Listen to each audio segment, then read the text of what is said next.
Ngayon po ay tinuturing na ng pamahalaan talagang pugante ang dating congressman, dating chairman ng Committee on Appropriation, Saldico. Yan yung congressman ng Ako Bicol Party List. Matapos kansilahin na ang kanyang pasaporte at maglabas na po ng warrant of arrest nung nakaraan pa ang Sandigang Bayan. At marami pang susunod. Kasi sa mga susunod na mga ipapile na kaso, galing sa ICI, Department of Justice, Department of Public Works and Highway, at Office of the Ombudsman, laging kasama si Saldico. Maniwala kayo, marami patong-patong na kaso. Dahil nga po sa cancel na ang passport, so siya ay tinuturing na talagang pugante at anytime, kung sino siya ay makikita ng Interpol, sa kung saan bansa siya nandoon, kung nandito naman at makita ng mga otoridad, talagang huhulihin na siya. Ito yung mga gunita, ito yung sinasabi ng Pangulo na meron daw hong gusto mag-blackmail sa kanila, sa gobyerno, na abogado ni Saldico na hindi na daw magsasalita si Saldico, hindi na magpapalabas ng ibang video, basta huwag lang kansilahin ang pasaporte. Pero sabi ng Pangulong Marcos, sige, magsalita ka na magsalita ng kasinungalingan, hindi naman naniniwala ang tao dyan. Pero tuloy ang pagkansila ng passport mo. Nangyari nga. Yun ang nangyayari. Hindi natakot, hindi ho kumagat sa patibong ang Malacanang sa gusto ng kampo ni Saldico. Although nag-deny yung abogado, wala daw gano'n. Natural, hindi naman aamin yan. So, hindi naman sasabihin ng Pangulo yung blackmail na isong yan kung wala siyang pinanghugutan. Pero dahil sa nangyaring ito, mabigat na ho ang kinakaharap ni Saldico. Kasi pag ikaw ay wala ng Philippine passport, ang Philippine passport po, yan ang ID natin sa abroad. Kahit na anong lahi, kung saan ka nang galing, ano man ang pasaporte mo, yan ang pagkikinalan sa iyo. Anong pangalan mo at taga saan ka. Eh kung wala na ipapakita si Saldico, kapag mayroong simita sa kanyang immigration o mga otoridad sa kung saan bansa siya nandoon, ibig sabihin, hindi siya Pilipino kasi yung passport kinasil na. Parang ganon. So, siya ay subject for arrest na.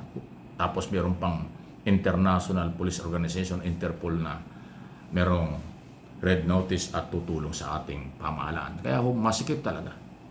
Kaya nga, muli, kung wala kayong kasalanan, bumalik kayo ng Pilipinas, harapin nyo sa tamang proseso ang inyong mga kaso. Ang pagtatago, takasan, iwasan, hindi yan makakatulong sa inyo. Yan lagi kong ina-advise. Kasi ang korte at batas sa Pilipinas, hindi yan kayang takutin. Hindi yan pwedeng iwasan. Ang pag-aresto o pagsuko o pagharap sa korte, yan ang tamang paraan para maipagtanggol nyo ang inyong sarili kung talagang wala kayong kinalaman. Kung wala kayong kinalaman sa graft in corruption, taas noong harapin ang kaso at lalabas ang totoo. Ngayon, kung nagtatago kayo, pinipilit nyong binabaliwala ang mga batas sa Pilipinas, ay talagang maniniwala ang maraming taong kayo guilty. Kayo talagang may kinalaman, talagang kayo umabuso, talagang kayo abusado.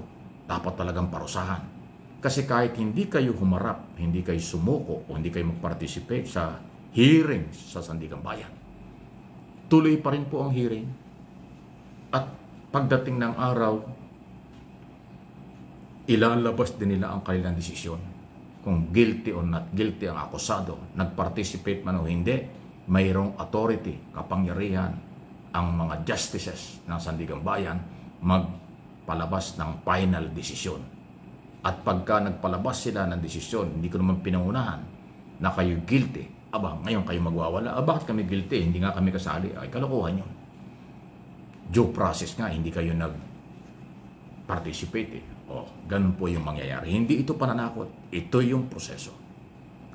Maaring iba yung ina-advise na inyo ng inyong mga abogado para din itong kay Bato de la Rosa, sa halip na i-advise ng kanyang mga kaibigan sumuko para ipaglaban ng sarili, ang advice ba naman, huwag kang sumuko sa foreign law o sa batas sa ibang bansa, ay kalokohan yan.